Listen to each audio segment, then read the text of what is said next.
Howdy everybody, it's Colorado Biker Prepper here again, and today I'm going to make a video on making pizza. I did my bread video last year, and in the comment section I had a couple people that said, oh, I want to show me how to make pizza.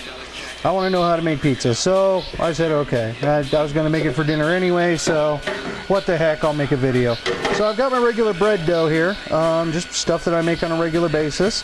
You can see the recipe. If you look at the videos down below, you'll find it. So this is the bread dough, and just normal stuff. I've already kneaded it. It's been sitting out a little while.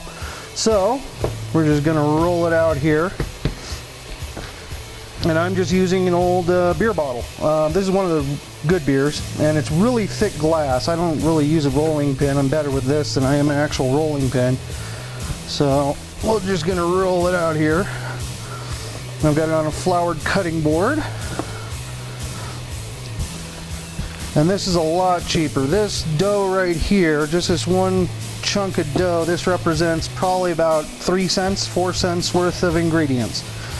So it's actually really cheap. So you can see I just roll it out, and I'm going to be making a thin crust pizza today. Does that feel like a thin crust? I thought, yeah, why not? So we're just going to roll it out here.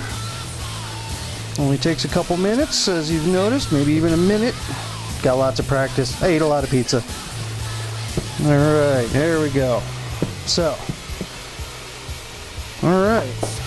There is my pizza dough, right there. Beautiful. It ain't perfectly round, but that doesn't matter, because I'm going to eat it. And we're going to put it on a pizza screen here, which I got at a restaurant supply store for about $1. So, alright, there we go. So I got that. Now, next step, we're going to add some sauce. This stuff right here. Now, what I do is, whoop, almost didn't have the lid on all the way. Alright, there we go. Got the pizza sauce. Now what I do is every couple of months, and particularly in the summer, when late summer, when tomatoes, excuse me, are in season, I make up a big batch. I make up big batches of just a basic kind of red sauce.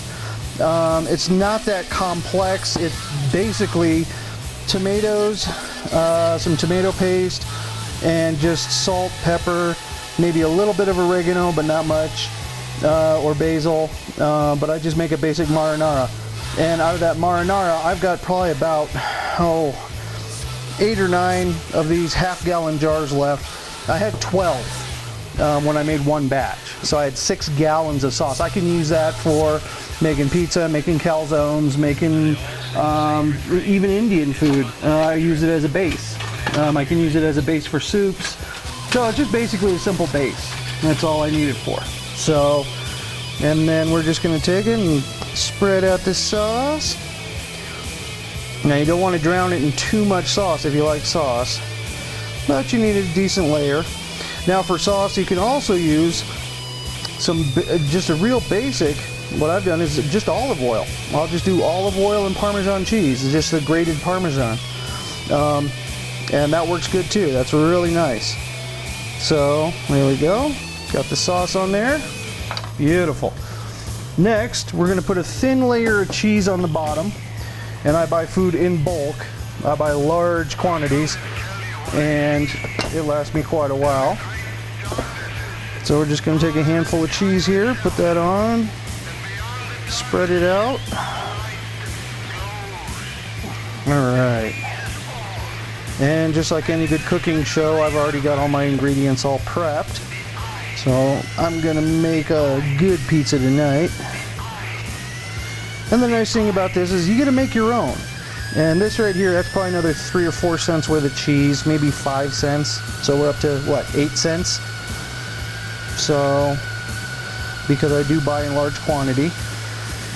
I've got a couple bags of this mozzarella in the deep freezer downstairs too. So, alright, there's my cheese. So we're going to put that away. Move that out of the way. And next, yes, more ingredients. So, we have all sorts of stuff here. We got some mushrooms, some portobello, or no, these are cremini, sorry, not portobello.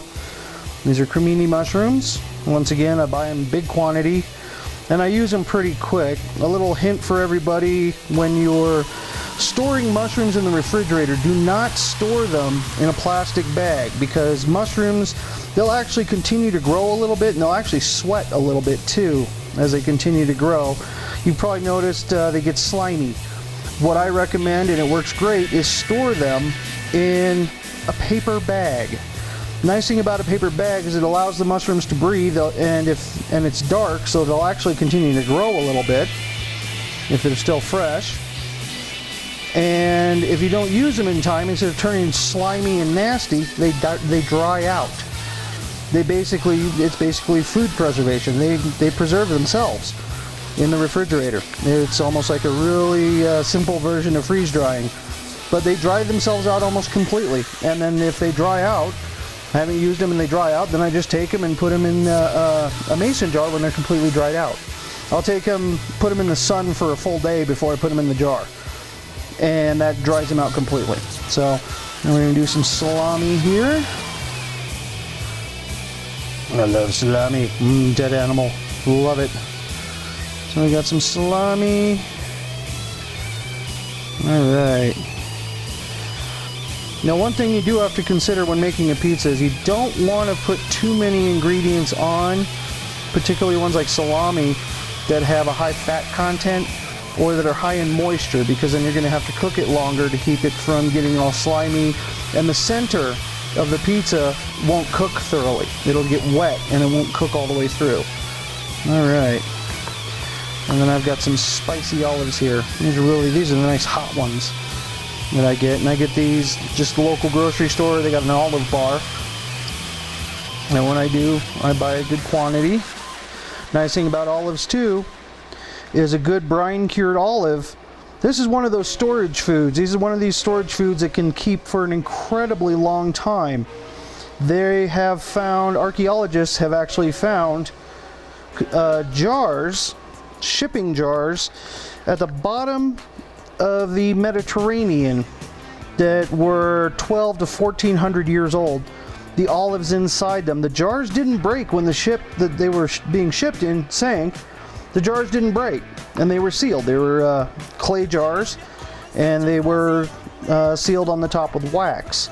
Amazingly enough, 1200-year-old olives were actually still good because they were still in the brine, and they were stored basically in a cold, dark place at the bottom of the Mediterranean, and they were still good. It's kind of like other long-term storage stuff like honey.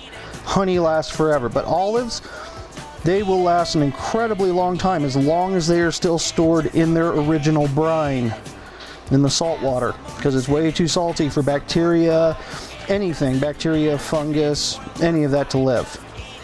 So, yeah, I know we're loading it up pretty good here, but I'm hungry. We got some pepperoni here. This is just a cheap pepperoni. I don't need a whole hell of a lot. I can't put a whole hell of a lot on here.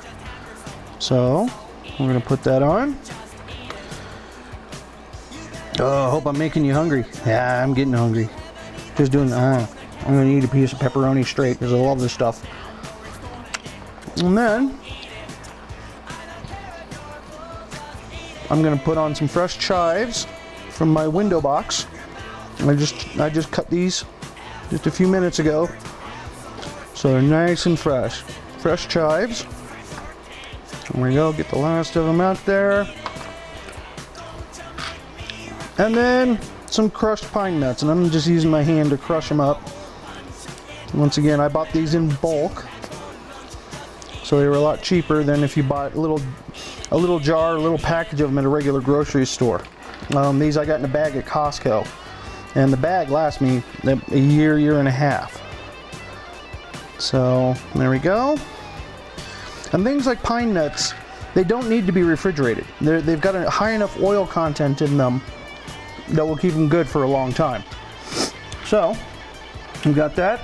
And then, whoop, before I put the top layer of cheese on, I'm just going to put on some oregano. Just crush it up there and put it on.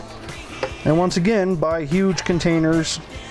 I got this one at Smart & Final in California. because they sell it. But you could also go down to where I go shopping, well, kind of shopping, I guess you would say. Where I go quite a bit is I go down to the local restaurant food suppliers like Cisco, Alliant, Allegiant, all the restaurant supplies. You can actually go, they have a will call window. You can actually go up with a list, and they'll have a list there at the window as well. But you can actually go up and you can buy big quantities of food. Whenever I make my marinara sauce, this stuff, I don't go to the local grocery store. That's way too expensive. When they're in season and they're cheaper, I'll go down to Cisco or Shamrock Foods, and I'll go down to their warehouse down in Denver, and I will buy flats, huge big flats of tomatoes, just your regular paste tomatoes, what they call Romo tomatoes. And I'll buy flats, and I can buy a flat for about $12. Now if I went to the grocery store, $12 would get me about a quarter of a flat. So you can make a huge savings by doing that. So check out your local restaurant supply companies, and a lot of them, they also supply the supermarkets. So check into them. They're a great place to get bulk items for cheap. So, and the last thing here is I'm going to do some Romano,